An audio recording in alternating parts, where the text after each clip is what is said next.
안녕하세요. 반갑습니다. 이게 화면에 띄워지지를 않는데요. 도와주시겠어요? 네. 다시 뵙게 됐습니다. 오늘 제가 이제 발제를 들으면서 어 이 도전 행동과 관련돼서 그동안 지내왔던 여러 가지 어려운 지점들이 많이 생각이 나는 것 같습니다.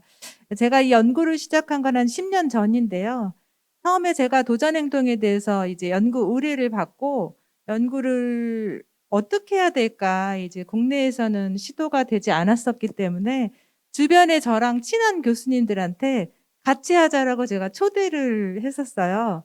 근데 한결같이 아 마스크를 좀 벗겠습니다. 조전행동 연구는 좀 어렵다. 제가 다른 연구는 교수님하고 하겠는데 이 연구만은 좀 양해를 해 달라." 이렇게 말씀을 하시는 분들이 많았습니다. 그래서 제가 이제 굉장히 외롭게 연구를 쭉 해 왔는데요. 지금 이제 제가 앉아서 발제를 들으면서 지난 10년 동안 정말 너무 놀랍게 많은 장족의 발전이 있었다 하는 생각에 한편으로는 뿌듯하고 또 한편으로는 앞으로 또 저희들이 해야 될 지점들이 많기 때문에 여러 가지 고민이 생기는 것 같습니다. 잠깐 이 과장님께서도 말씀하셨지만 다행히 이 체중증 발달 장애인에 대한 부분이 국정과제에 포함이 되어 있습니다, 개인 예산제와 함께. 그래서 앞으로 중앙정부 차원에서도 다양한 그런 체중증 발달 장애인에 대한 지원 모델을 개발할 그런 와중에 있기 때문에 특히 이 대전형 사업이 어떻게 진행되는지가 굉장히 중요한 것 같습니다. 이제 저한테 센터장님께서 대전형이라는 이름을 꽝꽝 박아 주셨어요.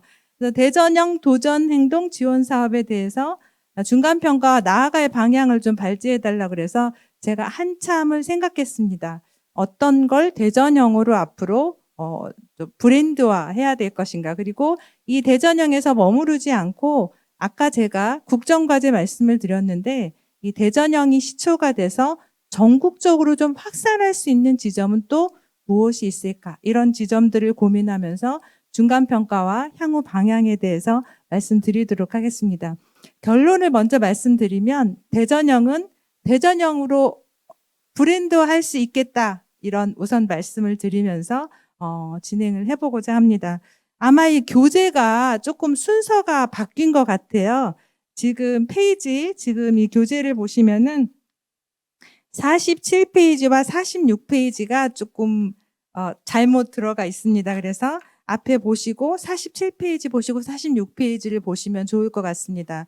우선 앞에서 저희 패널과 또 자문위원들 선생님께서 이 대전형 사업에 대한 여러 가지 것들을 발표해 주셔서 이미 다 특성을 인지하셨겠지만 제가 좀 짧게 주요한 특성들을 정리해 보도록 하겠습니다. 우선 사업 개요를 보시면 행동인지 AI 기반 발달 장애인 지원 사업으로 되어 있습니다. 매력적인 네이밍이죠. 그래서 이렇게 AI를 활용해서 발달 장애인의 행동적 특성 중 하나인 도전 행동에 대해서 뭔가 지원 사업을 모색해 보겠다라는 거고요. 지금 보시는 것처럼 여러 가지 특성이 있는데 이 부분은 강 박사님께서 굉장히 자세하게 말씀을 해 주셨기 때문에 넘어가도록 하겠습니다.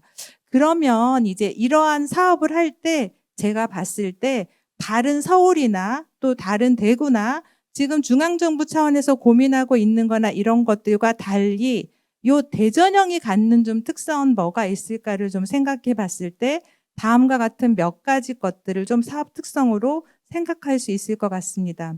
첫 번째는 이 과학 기술과 사회과학의 융합적 시도를 도모하고 있다는 겁니다. 그래서 지금 저희가 다 기대를 하고 있는 것처럼 인공지능 그리고 아까 홍 센터장님이 말씀해 주신 것처럼 생체 신호 기반 스마트 조끼를 활용해 볼 예정입니다. 그래서 요 두 가지의 융합적 시도가 굉장히 미래지향적이어서 뭔가 지금까지 우리가 해 오지 않았던 어떤 것들을 좀 얻을 수 있지 않을까 이런 생각을 해 보게 되고요. 두 번째는 이 AI 및 스마트 조끼를 활용한 행동 분석을 하다 보니까 이제 도전 행동에 대한 지원에서 관찰이 굉장히 중요하고 그 관찰을 잘 기록해서 결국 도전 행동을 지원하려고 하는 거는 적절한 대응도 중요하지만 예방을 해 보려고 우리가 하는 거거든요. 도전 행동이 나타나지 않도록. 그래서 이제 여러 가지 분석을 할 텐데 아무래도 사람이 기록하는 데는 한계가 발생하는 지점들이 있는데요. 지금 이 AI 행동 분석을 통해서 제가 이제 궁금해하는 거는 시간적 특성. 예를 들면 이 발달장애인 이용자는 딱 11시에서 12시 사이에 가장 도전 행동을 많이 하더라. 아니면 1시에서 2시 식사한 후에 가장 많이 하더라. 혹은 온도가 혹은 이렇게 날씨가 비가 올 때 도전 행동이 급격하게 심해지더라. 이런 것들. 혹은 공간적 위치. 예를 들면 동일한 이 프로그램실에서 이쪽에 있을 때 더 도전 행동을 많이 하더라. 그런데 이쪽에는 어떤 기구들이 배치되어 있어서 요 발달 장애인들이 도전 행동을 많이 하는 거다. 이런 해석을 할 수 있는 뭔가 데이터를 좀 정교하게 주는 그런 특성을 가지고 있을 것 같습니다. 정말 성공했으면 좋겠습니다. 그래서 만약에 이게 성공한다면 전국적으로 AI를 활용한 관찰과 기록 그리고 해석 이런 것들을 할 수 있을 것 같습니다. 세 번째는 이제 챌린지2 서울시 사업도 제가 총괄 자문위원장을 하고 있는데 요거를 한 복지관에서 해봤습니다. 서비스 형태를 찾아가는 서비스를. 그러나 이 찾아가는 서비스가 이제 굉장히 어려운 지점들이 있습니다. 그래서 본격적으로 저희가 실행하지는 못했는데 대전에서는 이제 서울시나 대구와 다르게 찾아가는 서비스라는 형태를 또 취하고 있는 점이 약간 이 사업의 특성이다 이렇게 볼 수 있을 것 같고요. 네 번째는 이제 서비스 제공 기관을 저희가 선정하는 과정에 있는데요. 제가 개인적으로 주간활동 기관을 선정을 해서 이 사업을 시행해 보려고 하는 것도 굉장히 전국적으로 봤을 때 의미가 있다 이런 생각을 하고 있습니다. 왜냐하면 대부분 지금 서울이나 광주나 다른 많은 곳에서 장애인 복지관을 1차 사업 선정 기관으로 생각을 하고 있는데요. 주간 활동에도 상당히 도전 행동을 가지신 분이 많이 있고 또 1대1 도전 행동에 대한 지원 서비스가 있기 때문에 요 서비스 제공 기관을 주간 활동 기관으로 선정하는 것도 뭔가 대전에서 많은 시사점을 구할 수 있지 않을까 하는 생각을 해보게 됩니다. 다섯 번째는 이제 발달지원센터에 다음과 같은 4명의 지원팀을 했는데요. 원래 발달지원센터는 직접 서비스를 주는 곳이 아닙니다. 그런데 직접 서비스를 주는 이 지원팀을 이 구조적으로 가지고 있다는 것도 지금 서울시 발달지원센터나 광주 발달지원센터나 혹은 기타 등등에서 좀 시도하고 있지 않은 모양새여서 이러한 모양새와 구조가 과연 가장 효과적일까? 이런 것들이 이 사업을 통해서 좀 저희가 점검을 해볼 필요가 있을 것 같습니다. 자문단 구성도 이제 다학제적인 접근을 시도하고 있는 거, 또 대전시와 유기적인 협력 체계를 구축하고 있는 거, 이러한 많은 것들이 새로운 시도이자 또 대전형의 브랜드 그리고 전국 규모로의 확대 가능성을 보여주고 있다. 이렇게 볼 수가 있을 것 같습니다. 이런 사업의 특성을 가지고 있는데 그러면 좀 어떤 장점과 한계가 있을까를 생각을 해보았습니다. 우선 강점 및 잠재력은 아까 제가 말씀드린 게 상당히 이제 중복되는 부분이 있는데요. 첫 번째는 뭔가 인공지능을 활용한 그런 미래지향적 돌봄 모델 개발의 기초 작업이 되지 않을까. 그러니까 저는 요 인공지능을 도전행동 말고도 발달장애를 위한 뭔가 지원, 돌봄에 활용할 수 있는 가능성을 이 사업을 통해서 좀 찾을 수 있지 않을까 그런 생각을 혼자서 하고 있습니다. 예를 들면 스마트 조끼 같은 경우에 생체 신호에 의해서 뭔가 발달장애인이 불안을 느낄 때 조끼가 이렇게 좀 조여준다거나 따뜻하게 한다거나 그래서 조금 약간 행동을 완화해 준다라고 하면 그게 심각한 도전 행동이 아닌 경우에도 활용의 가능성이 높거든요. 그래서 이제 이런 것들에 대한 강점이 있는 것 같고요. 두 번째가는 아까 말씀드린 대로 이제 사람이 하지 못하는 시간과 공간에 대한 관찰 빈도 이런 것들을 통해서 저희의 이해를 해석을 확장시켜주는 그런 특성 이런 것들을 생각해 볼 수가 있을 것 같습니다. 요 강점 및 잠재력은 제가 아까 좀 말씀을 드렸으니까 어려움 및 한계에 대해서도 얘기를 하고자 합니다. 사실 최근에 인공지능이라는 단어만 들어가도 왠지 멋져 보입니다. 인공지능 하면 뭔가 정말 알파고가 떠오르면서 내가 하지 못하는 어떤 것들을 해줄 것만 같습니다. 그러나 이런 지점에 대해서 저희는 냉정한 좀 판단을 해야 될 것 같습니다. 인공지능이 잘 해줄 수 있는 지점이 있고요. 그리고 사람이 또 그거를 더 잘할 수 있는 측면이 있는 것이죠. 실제 지금 대전 저희가 이 사업에서도 주로 뭐 자해나 타해 같은 행동은 측정할 수 있는데 도전 행동에는 굉장히 여러 가지가 많아서 뭐 소리 지르기다, 그다음에 성적인 행동이나 뭐 그 손을 뜯는다거나 굉장히 여러 가지가 있는데요. 아직 그런 것들은 측정해내지 못하는 거죠. 그래서 너무 과한 기대를 하지는 말자. 차근차근 느림을 인정하면서 우리가 함께 만들어 나가는 게 필요하다라는 말씀을 드릴 수 있을 것 같고요. 두 번째는 이 찾아가는 서비스가 강점인 반면 또 어려움이기도 합니다. 지금 주 2, 3회 회당 한 주 시간을 하다 보니까 효과성 측면에서는 지금 서울형에서 월화 목금 보는 것과 같은 형태보다는 아무래도 효과성의 제약이 나타날 수 있습니다. 또 심각한 도전 행동을 가지신 경우는 24시간 돌봄을 계속 요청하고 있기 때문에 한계가 있을 수 있습니다. 그래서 이 찾아가는 서비스가 어떤 지점에서 효과가 있고 어떤 지점에서 어려움이 있기 때문에 앞으로 대전형의 브랜드를 할 때는 찾아가는 서비스만 할 건지 아니면 다른 형태의 돌봄 서비스와 매칭을 해야 될 건지 이런 부분들도 올해 사업을 통해서 저희가 고민을 해야 되는 부분이라고 생각합니다. 그럼에도 불구하고 어쨌든 전국적으로 봤을 때 이 대전형에서 지금 시도하고 있는 찾아가는 서비스는 굉장히 매력적인 앞으로 큰 가능성이 있는 그런 사업 형태라고 생각을 합니다. 세 번째는 이제 구조적인 문제인데요. 지금 이 아까 발달지원센터가 원래 직접적 서비스를 주는 곳이 아닌데 4명의 팀을 두고 있죠. 그래서 이제 이런 것들을 실험하면서 이제 어려운 지점은 정규직이 아니기 때문에 고용 지속성의 확보가 어렵다거나 혹은 계속 이제 발달 장애인의 도전 행동에 대해서는 뭔가 행동 지원을 이해하는 그런 역량이 필요한 분들이 많이 필요한데 전문 인력을 구하기가 사실은 굉장히 어렵습니다.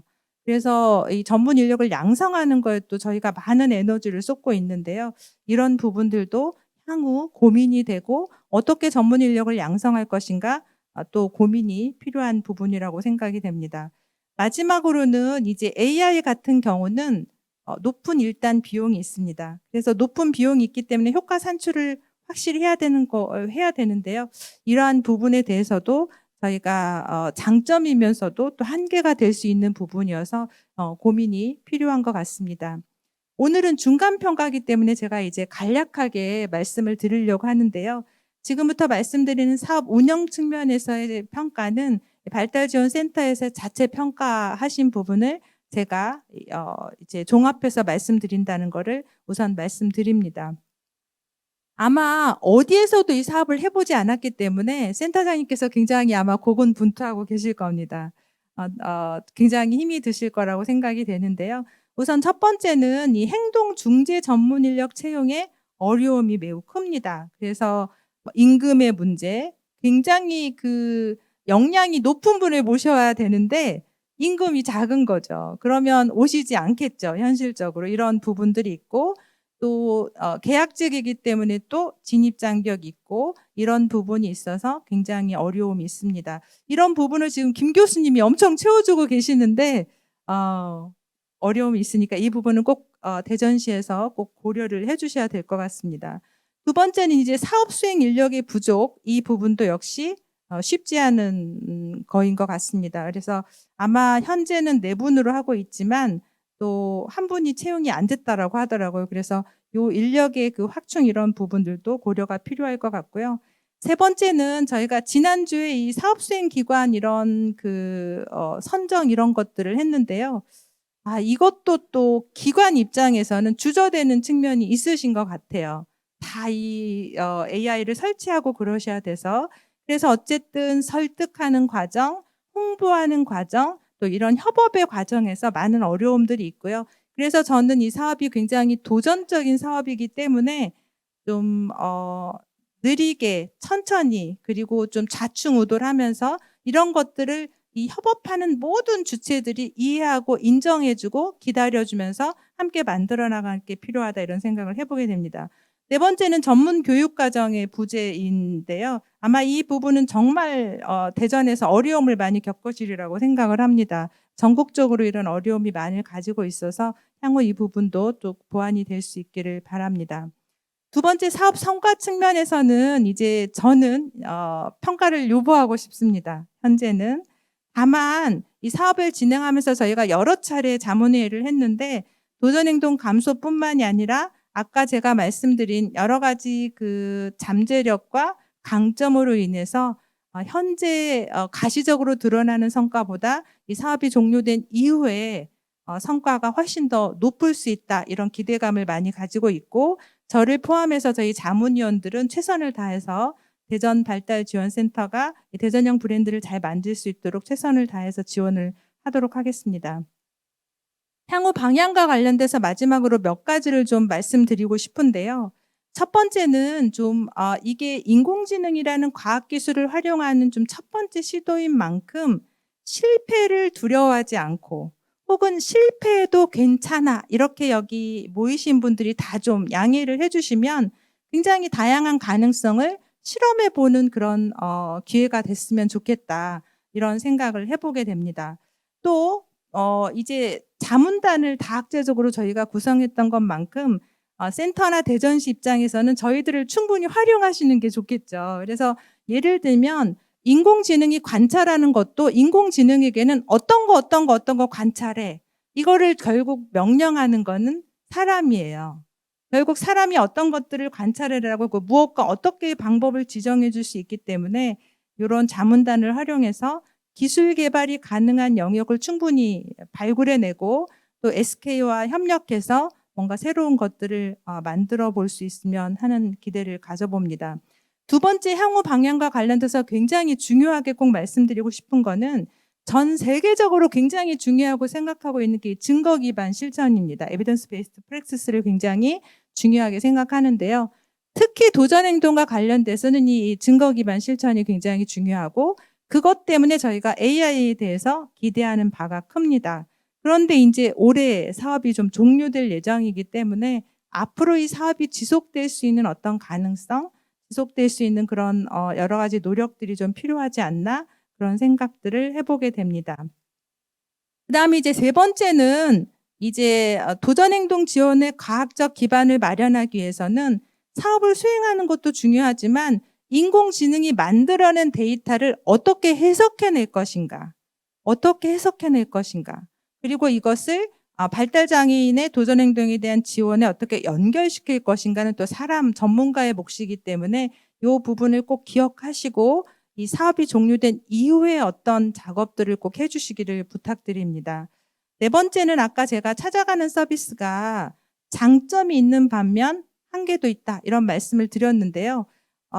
좀 과정평가와 성과평가를 같이 해주셔서 요게 찾아가는 서비스만으로 되는 건지, 찾아가는 서비스도 기관에 가야 되는 건지, 가정에 가야 되는 건지, 혹은 지금 내년에 과장님께서 24시간 돌봄 기관을 한 군데 대전시도 고민을 한다고 하셨는데 여기에도 AI를 설치해야 되는 건지, 아니면 찾아가는 서비스와 매칭해야 되는 건지, 이런 다양한 것들을 좀 실험해 주셨으면 좋겠고요.